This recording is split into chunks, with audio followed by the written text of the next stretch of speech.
Hello दोस्तों, inflammation यानी सूजन बहुत सारे तरह की बीमारियां शरीर में उत्पन्न कर सकती है, बहुत सारे तरह की प्रॉब्लम्स कर सकती है। इसको कम करने के लिए कुछ डाइटरी सप्लीमेंट्स पर आज हम बात करेंगे।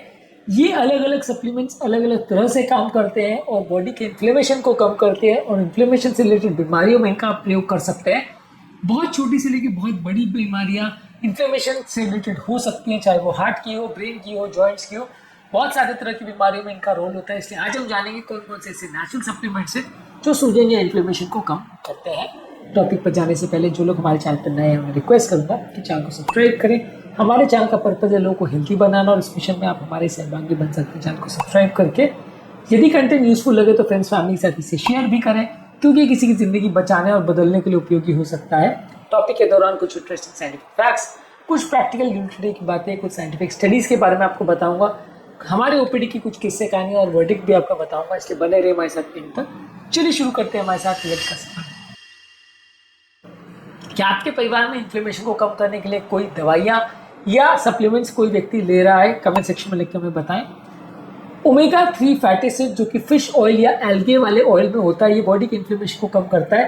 ये बॉडी के प्रो इन्फ्लेमेटरी केमिकल्स जो प्रोस्टाग्लैंडिन्स होते हैं उनको कम करता है। जॉइंट पेन में, हार्ट डिजीज में और ऑटो इम्यून कंडीशंस को कम करने में इसका काफ़ी रोल है। ब्रेन की कई बीमारियों में भी इसका रोल होता है। इसका डोज जो है 1 to 3 ग्राम्स पर डे है। इसमें EPA यानी इकोजा पेंटानिक एसिड और DHA डोकोजा हेक्सेनिक एसिड, इन दोनों का combined total effective dose 1 to 3 grams per day होना चाहिए। इसको ज़्यादा मात्रा में लेने से थोड़ा ब्लीडिंग का रिस्क हो सकता है, खासकर अगर पेशेंट पहले से ही ब्लड थिनर पे हो। दिन भर में 1 से 2 कैप्सूल आप इसके ले सकते हैं। नेक्स्ट है कर्क्यूमिन जो कि हल्दी के अंदर होता है। ये मल्टीपल इन्फ्लेमेटरी पाथवेज, खासकर NF के बीटा पाथवे को एक्टिवेट करता है। ये आर्थराइटिस के, जॉइंट के सूजन में और मेटाबॉलिक प्रॉब्लम्स में उपयोगी है। इसको यदि आप ब्लैक पेपर यानी काली मिर्च के साथ लेते हैं या फैट के साथ लेते हैं तो उसका अब्जॉर्प्शन ज्यादा अच्छा होता है। अगर किसी व्यक्ति को गॉल ब्लैडर का प्रॉब्लम है या ब्लड थिनर पे है तो वहां पे इससे थोड़ी प्रॉब्लम हो सकती है।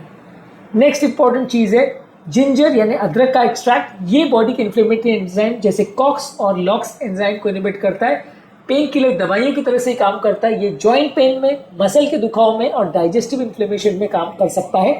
टिपिकली इसका डोज जो है वो 500 से 1000 मिलीग्राम पर डे होता है। इसका एक्सट्रैक्ट का स्टैंडर्डाइज एक्सट्रैक्ट होना चाहिए, लेकिन इससे थोड़ा साइड इफेक्ट ये हो सकता है कि पेट में जलन और पेट खराब होने की प्रॉब्लम कुछ लोगों को हो सकती है।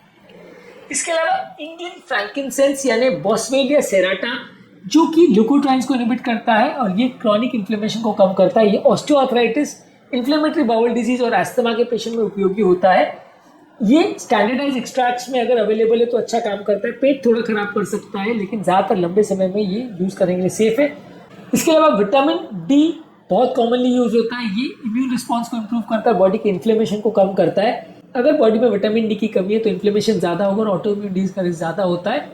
नॉर्मली इसका ब्लड लेवल अगर 20 नैनोग्राम्स पर ml से कम है तो कई बार लोग को इन्फ्लेमेशन ज़्यादा होता है। बहुत ज़्यादा मात्रा में लेने से भी कई बार नुकसान करता है, पर इसको नॉर्मल लेवल पर मेंटेन करना इन्फ्लेमेटरी पैथोलॉजीज के लिए अच्छा माना जाता है।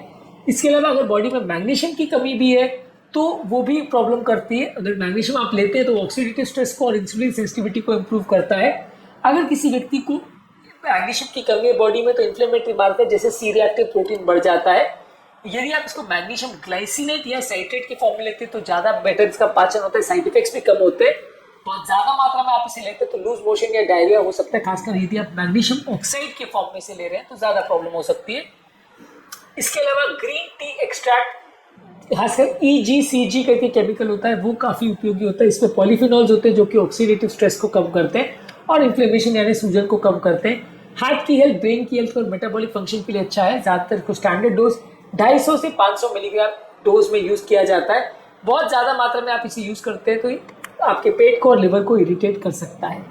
इसके अलावा रेस्वेराट्रोल जो कि एंटी इन्फ्लेमेटरी और एंटी एजिंग कंपाउंड है, अल्कोहल में, ग्रेप्स में यानी रेड ग्रेप्स में और बेरीज में मिलता है, पर बहुत कम मात्रा में मिलता है। यदि आप इसको एक्सट्रैक्ट के फॉर्म में लेते हैं तो ये सूजन को कम करता है और हार्ट डिजीज और डायबिटीज़ के पेशेंट्स में मदद करता है, पर ये ब्लड को ज़्यादा पतला कर सकता है, ब्लड थिनर के साथ इंटरेक्ट कर सकता है। नेक्स्ट है क्वर्सेटिन। ये एक नेचुरल फ्लैविनॉइड है जो कि इम्यून सेल को स्टेबलाइज करता है और हिस्टामिन रिलीज को कम करता है। अगर किसी को एलर्जी रिलेटेड इन्फ्लेमेशन है और रेस्पिरेटरी प्रॉब्लम्स है तो वहाँ मदद करता है। यदि उसको विटामिन C के साथ लेते हैं तो ज़्यादा अच्छे इफेक्ट्स आते हैं। ये जनरली सेफ है, पर बहुत ज़्यादा हाई डोज में लेने से सर दर्द कर सकता है। इसके अलावा यदि आप नेचुरल बैक्टीरिया यानी बेनिफिशियल बैक्टीरिया लेते हैं तो ये भी इन्फ्लेमेशन को कम करते हैं, आपकी इम्यूनिटी को इंप्रूव करते हैं और लीकी गट सिंड्रोम को कम करने में मदद करते हैं। लीकी गट सिंड्रोम को ऑलरेडी हमने कल वीडियो में डिस्कस किया है। कुछ इसके स्ट्रेन आपकी बॉडी के इन्फ्लेमेटरी मार्कर्स जैसे सीआरपी और टीएनएफ अल्फा को भी कम करते हैं। यह आपकी डाइजेस्टिव हेल्थ, आपकी इम्यूनिटी और आपकी बॉडी के इन्फ्लेमेशन को कम करने में मदद करता है। अगर आप इसको बहुत ज़्यादा मात्रा में लेते हैं तो ये थोड़ा ब्लोटिंग का प्रॉब्लम कर सकता है और यदि किसी को इम्यूनिटी कॉम्प्रोमाइज है तो वहाँ पे इससे प्रॉब्लम हो सकती है, पर अदरवाइज ज़्यादातर पेशेंट्स के लिए मददगार होता है। तो इस मामले में आज हमने बात करी कौन कौन से ऐसे इंपॉर्टेंट सप्लीमेंट्स है जो आपके इन्फ्लेमेशन को कम करते हैं। इसमें ज़्यादातर सप्लीमेंट्स आपको दवाई दुकानों में भी शायद ना मिले, आपको हर्बल शॉप्स में या ऑनलाइन मिल सकते हैं, स्पेशली ऑर्डर करवा के आप इनको ले सकते हैं। आप किसी दुकान में जाके बोलोगे मुझे इसका एक्सट्रैक्ट दो, उसका एक्सट्रैक्ट दो, तो शायद आपको ना मिले, पर डॉक्टर प्रिस्क्राइब करे या डॉक्टर इनको मंगवा के दे तो आपको अवेलेबल हो सकती है। अलग अलग तरह के जॉइंट पेन, स्टिफनेस और पेट के इश्यूज में, बॉडी के इन्फ्लेमेशन रिलेटेड बीमारियां में ये सप्लीमेंट्स काम कर सकते हैं। इनको ओवरडोज नहीं लेना चाहिए, नहीं तो नुकसान कर सकते हैं, पर लंबे समय में बहुत सारी मेटाबॉलिक प्रॉब्लम्स और बहुत सारी इन्फ्लेमेशन रिलेटेड प्रॉब्लम्स में ये सप्लीमेंट्स आपकी मदद करते हैं। यदि किसी को मेटाबॉलिक प्रॉब्लम्स होती है, डायबिटीज, ओबेसिटी होती है या स्ट्रेस होती है, तो वैसे केस में मैग्नीशियम, ओमेगा 3 फैटी एसिड्स और विटामिन डी आपके काफ़ी मदद कर सकते हैं। ये सप्लीमेंट्स सही मात्रा में लेने से बॉडी की बहुत सारी बीमारियों से आपको बचा सकते हैं। उम्मीद करूंगा कि आज के टॉपिक में कुछ नया जानने को मिला होगा। जो लोग हमारे चैनल पर नए हैं मैं रिक्वेस्ट करूँगा कि चैनल को सब्सक्राइब करें। हमारे चैनल का पर्पस है लोग को हेल्दी बनाना और स्पेशल में आप हमारे सहभागी बन सकते हैं। चैनल को सब्सक्राइब करके आपके कमेंट्स हमें जानने में मदद करते हैं कि आपको हमारा कंटेंट कैसा लग रहा है, प्लस हमारे लिए मोटिवेशन और इंस्पिरेशन का काम करते हैं। इसलिए वीडियोस को देखते रहिए और अगर यदि कंटेंट यूजफुल लगे तो फ्रेंड्स फैमिली के साथ शेयर भी करते रहिए, क्योंकि किसी की ज़िंदगी बचाने और बदलने के लिए उपयोगी कंटेंट हो सकता है।